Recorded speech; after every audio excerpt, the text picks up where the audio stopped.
Hello, welcome to today's webinar. I'm Jo North. I'm the Chair of the Education Training Leadership Group. Today's webinar is about the Education and Training Apprenticeship Reforms, and this is the May update. Today, the 10th of May 2016. My plan is to do a monthly webinar so that everyone is totally up to date on a monthly basis in relation to the stage of the development of the Education Training Apprenticeship Reforms. The apprenticeship reforms are all about the employer being in the driving seat. So when I put together the leadership group, we were not sitting in the leadership group as training providers, although we're from the education and training sector, we're sitting there as employers in the education training sector. So when we're developing our standards and our assessment plans, it's all about what we want our staff, who are the apprenticeships, undertaking the apprenticeship programme in relation to the various levels, what we want our staff to look like, to feel like, to behave like.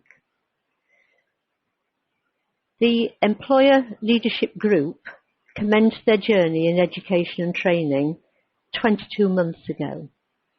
At the beginning of the journey, I needed to contact BIS, the Business Innovation and Skills, to gain permission to develop some standards. Today's webinar will give you an overview of the progress made with the new education training standards and the assessment plans. I will also identify the milestones that have been set at this moment in time.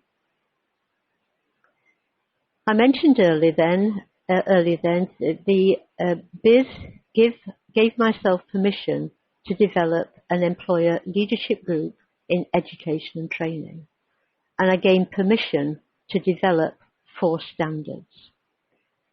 To be able to do this, I needed to pull together a leadership group from every sector in education and training. Not only every sector, but so that we've got large and small employers represented, and we'd also got a good geographical spread. The employer leadership group was made up initially of 12 employers from the various groups, namely from universities. So we had 2 universities on the group of 12 representing themselves as employers, not as an academic institute. We had representatives from further education colleges as employers. Again, we had 2 education colleges represented within the group. We had independent work-based learning providers, and we chose a minimum of 3 work-based learning providers to cover the range of sectors, but also to cover large and small and geographical. Other employers involved were from charities, from local authorities, and from the voluntary sector. And to recap, the employers are sitting on the leadership group to identify what they want their staff, their employees, their apprenticeships to look like in relation to the various standards. At this stage, the employer leadership group was supported by 2 other organisations. They were supported by ETF, the Education and Training Foundation, and they were also supported by a university network, namely USET. In my initial presentation to BIS and my application to undertake 4 expressions of interest, there was a further process to follow. So as soon as permission had been given for the expression of interest for the 4 standards, the second phase is to develop a standard. Now, a standard can only consist of 4 sides, 2 sides of A4. A lot of hard work needs to take place when you're talking a big activity of undertaking a standard, to make sure that it's very succinct and it's only on 2 pages of A4. So once the standard has been approved, the next phase is to develop the assessment plan. The assessment plan can be between 10 to 12 pages, but no more. The fourth phase in the process is to link, and this is submitted at the same time as the assessment plan, submit an application for a funding cap. Although the submission goes to Business Innovation and Skills, they forward this part of the application to the Skills Funding Agency in order that they can identify the cap that fits the standard and the assessment plan. Okay. The 4 standards that we were able to approve and develop were as follows. The Higher and Further Education Learning Mentor that we identified as a level 3. The Higher and Further Education Assessor Coach that is level 4. The Further Education Learning and Skills Teacher that is a level 5. And the 4th one is the Higher and Further Education, which is a higher apprenticeship. It's the Education and Training Lead. If I just say a little bit more about the standards then. The first one to be approved was the Further Education Learning and Skills Teacher. And you'll note from the other 3 standards, they are higher stroke further education. At this stage, we were considering further education only. So we developed the level 5, then we developed the level 3 and 4, and we're in the process of developing the level 7. Today, we've actually got the approval of the level 5, we've got the approval of the level 3 and 4, and the level 7 is in development. Okay. If I actually go through them then, starting off with the level 3. So, as you will note on the screen, the standard is identified on 2 pages of A4. What I'd like to do in going through the standard, because there's a lot of reading to take place there, so I'm going to just highlight some of the key aspects of the level 3 standard. So first of all, the level is level 3. So it's classed as an advanced apprenticeship.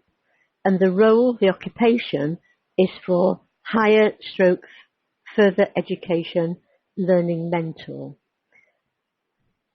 In apprenticeships for many, many, many years, as far as I can go back, the apprenticeships in the workplace have always had a mentor. What the leadership group have done with this particular standard is make the role that we've always known fundamental, and we've developed an apprenticeship standard to meet the need. This particular learning mentor standard for higher and further education is generic. So irrespective of the vocational sector, the learning mentor could work in construction, in hairdressing, in dental.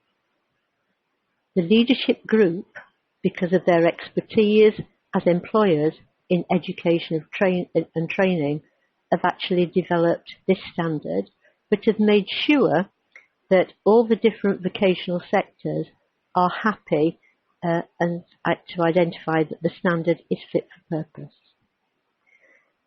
The duration for this particular standard is 12 months.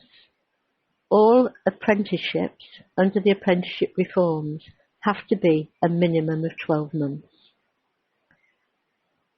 The role of mentoring, I've already mentioned, is fundamental. This particular standard is a dual professionalism.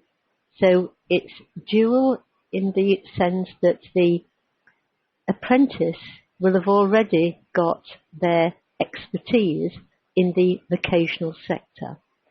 So if I use the example again of hairdressing, they'll have got to at least the level 3 and therefore achieved an advanced apprenticeship or a standalone qualification for hairdressing. And this then supports their development in the hairdressing sector by being a mentor in the workplace. So this could be the first step on the ladder for someone from a vocational sector to move into education. Again, highlighting the other key words in relation to the standard, it's a first step in relation to their secondary role in the dual professionalism. Key words, again, for the learning mentor: they support the apprentice. They also help to develop the knowledge, skills and behaviours of the apprentice. And you'll note within this standard, other than the parts that I'm describing at the moment, there are 3 key significant areas. We've chosen in our leadership group to represent the behaviours first and then the knowledge and skills. And we've done it in such a way that the knowledge and skills intertwine in relation to the competence being achieved for the apprentice. So they support, they develop, and they're present in the work environment to actually support practical competence. The mentor can work with one-to-one support, or they can work in small groups. And they're there to give technical, pastoral, and also guidance to the apprentice. The learning mentor collaborates with other educationalists and other educationalist colleagues. So this particular aspect of the apprenticeship standard could be the basis of any role outline for a mentor within the workplace. You'll notice in the box it mentions the difference between mentoring and coaching.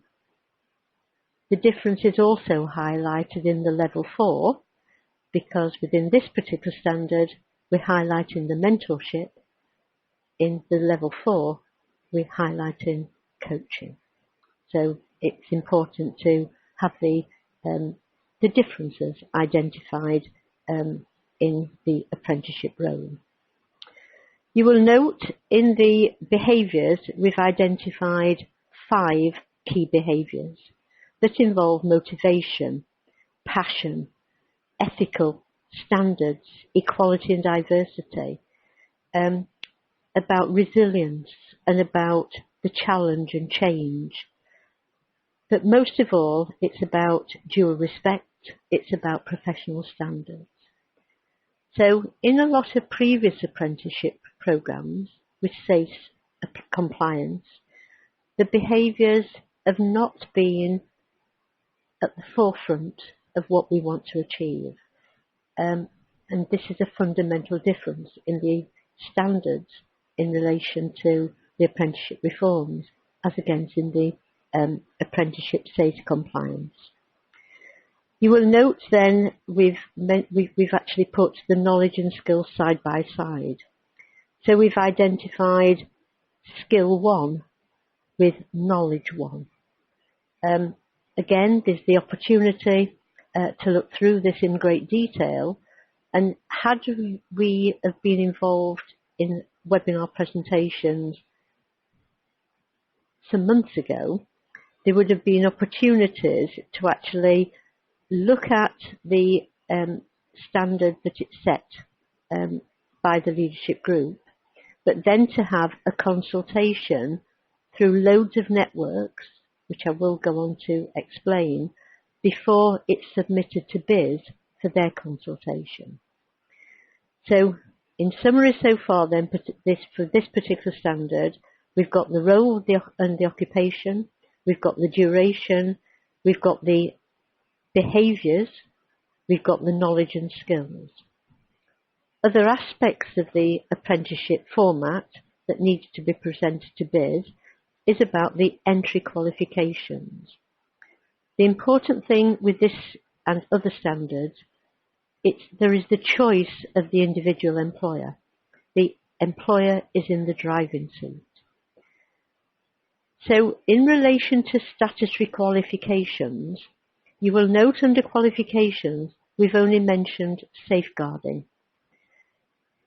When you're actually putting in a standard to the Business Innovation and Skills Department, the qualifications have to fit a criteria.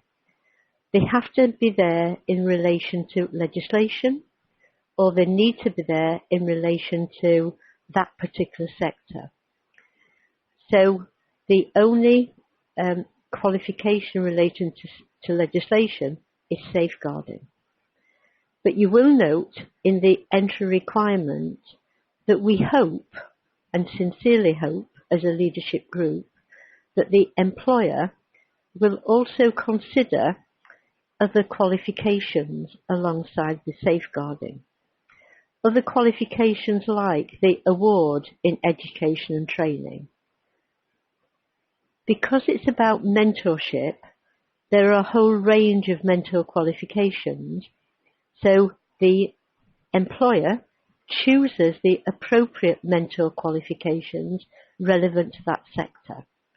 So in most vocational qualifications, there are a lot of vocational qualifications to do with mentorship. If we were in nursing and we were looking at the mentorship, there would be different requirements by the employer.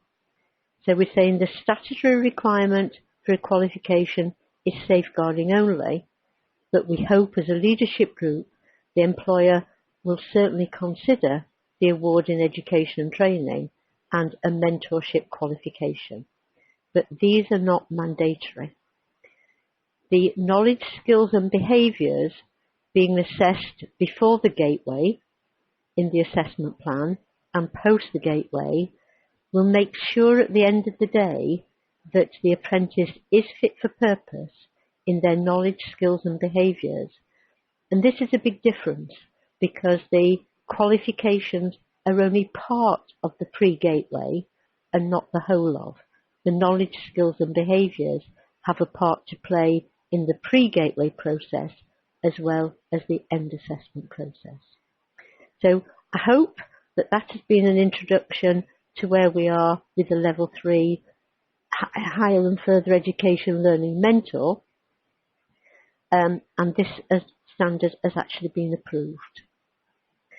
If we move on to the next standard that has been approved, and that's the Level 4, and the Level 4 is the Higher and Further Education Assessor Coach, and the duration is 15 months. You will know that the assessing qualifications are normally at Level 3. As a leadership group, we wanted to up the ante in relation to assessors. We all know that assessors teach and coach as well as assess.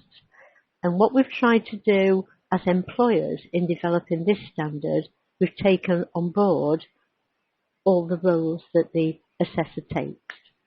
So hence the new title, Higher and Further Education Assessor Coach. Again, there is some duplication in relation to the Level 3 Learning Mentor, in that it's about dual professionalism. We wouldn't want anyone undertaking this standard without them being competent in the vocational area. I'll use the examples again in hairdressing, in construction, and in dental nursing. So we expect them to have a minimum of a Level 3 in their vocational area. Hopefully they will have been a mentor in supporting apprenticeships, and this is another step on the ladder in relation to their journey in relation to education and training. But I must emphasise at this stage, people could actually go, apprentices can go on the Level 3 standard and stay as a mentor. They can actually enter as a Level 4 assessor coach as long as they've had the appropriate experience, as long as they've got the appropriate professional background, vocational background, and identified by the employer that there is a suitable person to assess in a very qualitative way within their organisation. So the repeating part of the standards is about dual professionalism. It's about this time assessing and coaching as against mentoring. The assessor coach will work in a range of learning environments. It could be in the workplace, it could be in colleges, and as previously said, there will be teaching, there will be assessing, and there will also be coaching skills involved in the standard. I mentioned previously about the additional little box that identifies then that coaching is seen to be a much more complex set of interpersonal skills compared with mentoring. So it's taking things to a higher level in relation to coaching. Moving to the professional behaviours, you'll see that we've actually got some additional behaviours. So it's at this particular level, the level 4, that we're speaking about the professional standards. And I'm speaking about the professional standards from the Education and Training Foundation.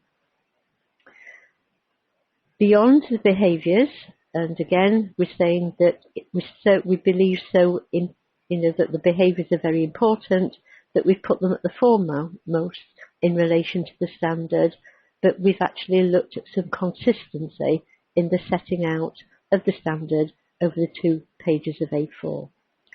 So again, the skills and knowledge will sit side by side, but the sections now have been broken down into subsections. So we've got planning and coaching for the assessment as a skill, but also the knowledge relates to the procedures for planning, coaching and assessment. In a similar way, delivering the coaching support, whereas having the knowledge to effectively follow coaching practices. In the same way, effective vocational assessment as the knowledge that the competence, the skill is in assessing the learners, the apprentice. And the last section is about the supporting quality improvement, but being aware of the knowledge in relation to quality improvement processes. The entry requirements are relating to dual professionalism, and again a requirement now in relation to business innovation and skills, and we hope this is present and adhered to by all employers, that if the apprentice doesn't have their A to C in Maths and English and ICT, then they will actually achieve these by the end of the apprenticeship to make them a much more competent and much more productive in their role. The qualification, again, the only mandatory one is safeguarding because of the legislation involved, but we do hope that the employer will consider an education and training qualification, and this time we're suggesting the certificate. And as with the mentoring, we're hoping that the employer will choose the appropriate coaching qualification. So no specific qualifications being there, but they will be the choice of the employer. Moving on then in relation to the next standard that has been approved this was the very first one, the level 5, the further education, learning and skills teacher, with a duration of 24 months. Again, dual professionalism. In relation to this particular teacher, the learning and skills teacher, as well as them having a vocational background, some people can move on to, some apprentices could move on to this standard because of their specialism in Maths and English or ICT. So sometimes a pathway will have been followed by becoming a mentor, then an assessor coach, and then a teacher. But same as I've said previously, an apprentice could opt onto a mentor program, become a mentor, and stop at that stage. In the same way, opting onto the level 4, and in the same way, opting onto the level 5. So it isn't routine that there is a progression. All the standards you could opt off and start at different levels. Again, the behaviours are there in relation to and emphasising particularly the professional standards. But I can't emphasise the importance of the other skills behaviours that are actually there in relation to ethical and legal, in relation to diversity, in relation to being very resilient, having a passion for learning, being a role model, and more so at this particular level, using a lot more digital and mobile technologies in their teaching. But their practice must always underpin the Education and Training Foundation professional standards. The format of the knowledge and skills I won't repeat because the skills and knowledge are mapped side by side. The entry qualifications, the difference here, we're saying that the Maths and English and ICT should be achieved prior to this apprenticeship programme being commenced. And you will note the qualifications at this level, at level 5, it must be the Diploma in Education and Training and a higher level in safeguarding. So at this level, we've actually got a level 2. The importance of the Diploma in Education and Training being the mandatory, the compulsory qualification, is because of the link with the Qualified Teacher in Learning and Skills status, and that the diploma is a requirement for this process to be followed. Okay. Moving on to level 7, I previously said that levels 3, 4 and 5 have already been approved. Where we are at the moment with the level 7, we have a suggested standard. Initially, we got the standard at level 6, and it was the agreement of the leadership group that the standard would be changed to level 7. That wasn't a problem in relation to business innovation skills. We've been given permission to develop 4 standards, and there was no problem in changing the level from level 6 to level 7. What will happen with this particular standard at this moment in time? It will first of all go under internal consultation. So this will be a very rigorous process involving all the networks linked with all the partners in the leadership group, but specifically through all the ALP networks, through all the AOC networks, through all the voluntary sector networks. And it's only when we've actually done a full 10-day consultation and had feedback about the particular standard will we then submit it to BIS. But I talk about the process in relation to that a little bit further. So, moving forward to the next part about where we are in the funding caps, you will notice on the screen that funding caps for this financial year are caps 1 to 5. Moving into the next financial year, there will be 6 caps, but the here and now we have 5.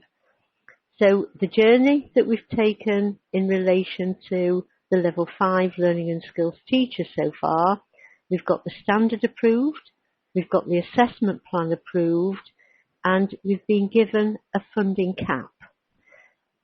At the moment, the funding cap is undergoing further discussions in relation to the leadership group and the skills funding agency in order that both parties can have a dialogue in order that the appropriate funding cap is actually allocated. Just a brief introduction for people who actually need an introduction to the funding caps. It's for every pound that the employer contributes, the government will pay £2. So the contributions, for example, in Cap 1, the employer pays £1,000 and the government will pay £2,000. But there are some incentives. If the apprentice is 16 to 18, and I'm looking at Cap 1, there is £600 paid at a 3-month period. In the same way, if the employer is a small business of less than 50 employees, there will be a £500 cap incentive, again as a 3-month period. And then all apprentices and all employers will achieve, following the Cap 1 process, is £500 for successful completion. If I actually just look at the apprenticeship standards, so there could be some level 3 standards where the mentor is 18, so there is the possibility of the 16 to 18 cap, but the 16 to 18 incentive is unlikely in the assessor coach and the teacher. And so it's very limited, the incentive for 16 to 18 in the standards that we've just been discussing. Yes, quite a few employers will be less than 50, and therefore there will be the 3-month incentive depending on the cap, but for everyone there will be a completion incentive payment. And I reiterate that the caps 1 to 5 are for this financial year only.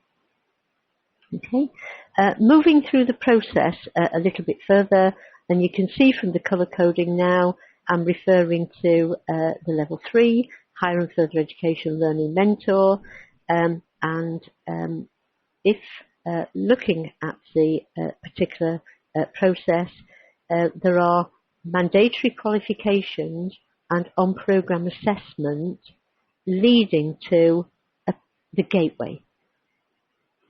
So the qualifications as we've referred to in the level 3 qualification, i.e. the safeguarding, and the on-programme assessment of knowledge, skills and behaviour, there is an element of the qualifications have to be completed and the on-programme assessment must be completed by the provider as pre-gateway. The employer will identify when the apprentice is ready to move to the endpoint assessment, and that will be undertaken by an organisation or a group of organisations, a group of partnerships that's been approved by Business Innovation and the Skills Funding Agency as meeting the criteria for an endpoint assessment centre. The endpoint assessment centres can only be identified once the assessment plans have been approved, so that they're actually putting in an application, an expression of interest to become an endpoint assessment centre, knowing what the standard and the assessment plan actually looks like. So in the pre-gateway, you'll identify the diagram in the bottom right hand corner. There will be 3 monthly cycles in relation to assessing behaviours, knowledge and skills, and as well as the competence in relation to the required qualifications. Okay. In the same way, just moving forward in the endpoint assessment, so this is undertaken not by the provider. It has to be undertaken by an organisation that has no part to play in the pre-gateway activity. And you will notice the endpoint assessment has 4 elements in a level 3. It's about a mentoring journal, it's about professional discussion, it's about an observational report, and a reflective log. And you'll see in the bottom left-hand corner the weightings in relation to each part of the endpoint assessment. So you've got the 15%, 30, 30 and 25% identified in the weighting criteria. Moving on to the quality in relation to endpoint assessment, it was up to the leadership group to identify how quality was maintained. So we thought long and hard about this, and because we've been on this journey for 22, 23 months nearly, we wanted to make sure that the journey that we've gone through and the internal and the external quality assurance met all the standards and the assessment plan that we'd actually got approved. We looked at there being an internal and externally quality assurance process in place. And we've looked at some employers, therefore, being part of this internal and external quality assurance, as well as the endpoint assessment centres and the importance of ensuring that the quality was achieved in the endpoint assessment centre as we planned in our journey. So absolutely key that we've got the employer in the driving seat, making sure that an employer isn't going to choose the cheapest option for pre-assessment activity and the cheapest option for post-endpoint assessment activity, because we didn't want quality to be compromised. So it's absolutely crucial that we've got internal and external quality as well, pre-gateway as well as post-gateway. And that process, I won't repeat for the others because it's the same process. But just looking at the different parts of the level 4, again, it's the mandatory qualification and the on-programme assessment that is absolutely key, and a reminder that the mandatory qualification is only safeguarding. So the on-programme 3-month cycle, and you'll notice at the moment we've got it's still here in green because we've agreed the cycle for the level 3 programme, but we're going to follow a similar cycle in developing the assessment plan for level 4. So we've got the mandatory qualifications, we've got the on-programme assessment of knowledge, skills and behaviours pre-gateway, and then we've got the endpoint assessment that I've made reference to. And exactly the same process. The endpoint assessment are 4 elements that are different for. So we've got case studies and testimonies, we've got observational report, professional discussion, and a reflective log and development plan. And again, we've identified the weightings that will apply in relation to the endpoint assessment. I've chosen on this particular webinar not to go into the detail about all the different aspects of the endpoint assessment until we've actually got in 3 and 4 them actually approved through the BIS process. The endpoint for level 4, I will not repeat, it's the process and the importance of the quality that the leadership group have identified as pre and post gateway.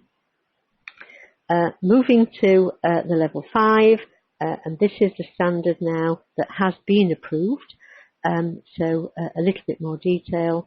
So we've got the on-programme assessment and the mandatory qualifications. The mandatory qualifications will be the Diploma in Education, Training and Safeguarding, and the on-programme assessment on knowledge, skills and behaviours, what will be required for a pre-gateway.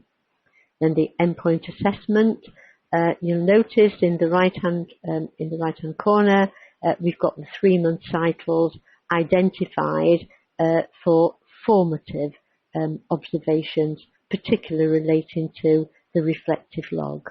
Okay.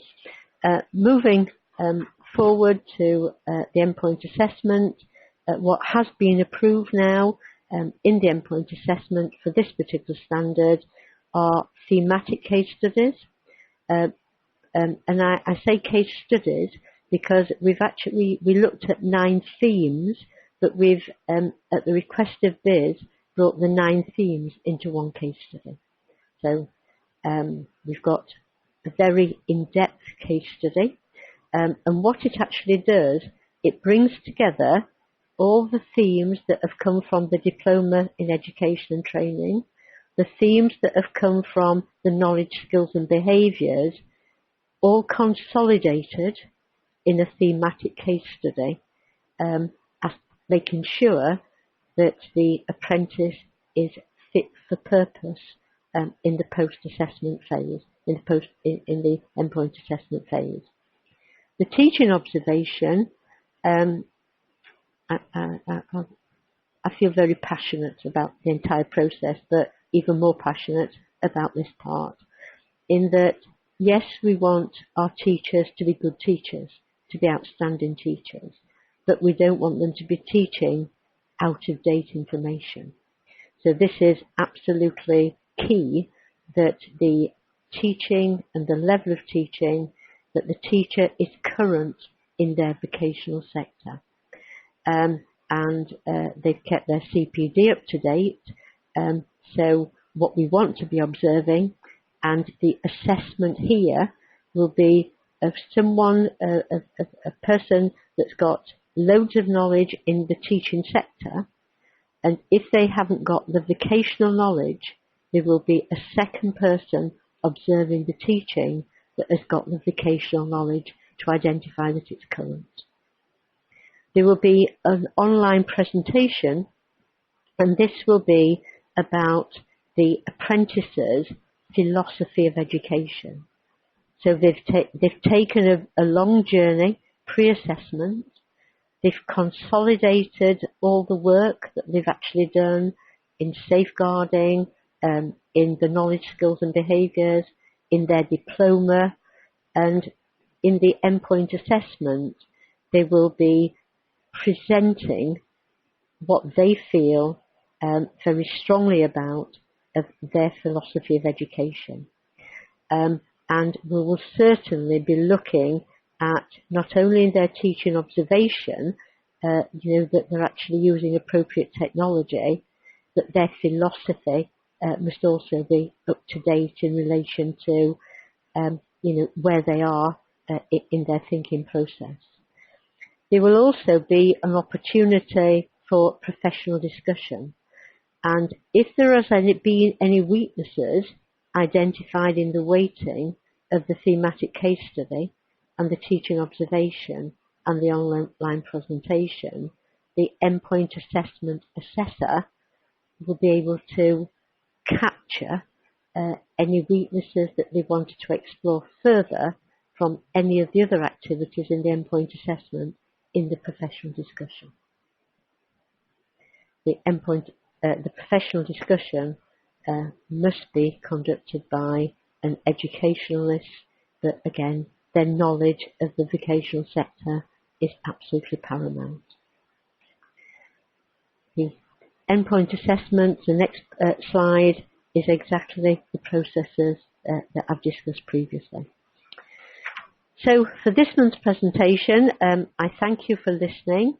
I would be more than happy to respond to any emails in relation to any questions posed. But in summary, the level 3, level 4, level 5 standards have been approved. So the timescale for the standard assessment plan being approved for level 3 and 4, they're actually being submitted on the 26th of May to BIS. So there will be an opportunity for you all, once the assessment plan has gone to BIS, for their 10-day consultation before I get the feedback, the leadership group get the feedback in relation to these two standards, and before the funding cap has actually been achieved. So the other standard that I've discussed is the level 7. So there will be an opportunity for comment for internal consultation before we submit the standard as being fit for purpose to submit it to BIS.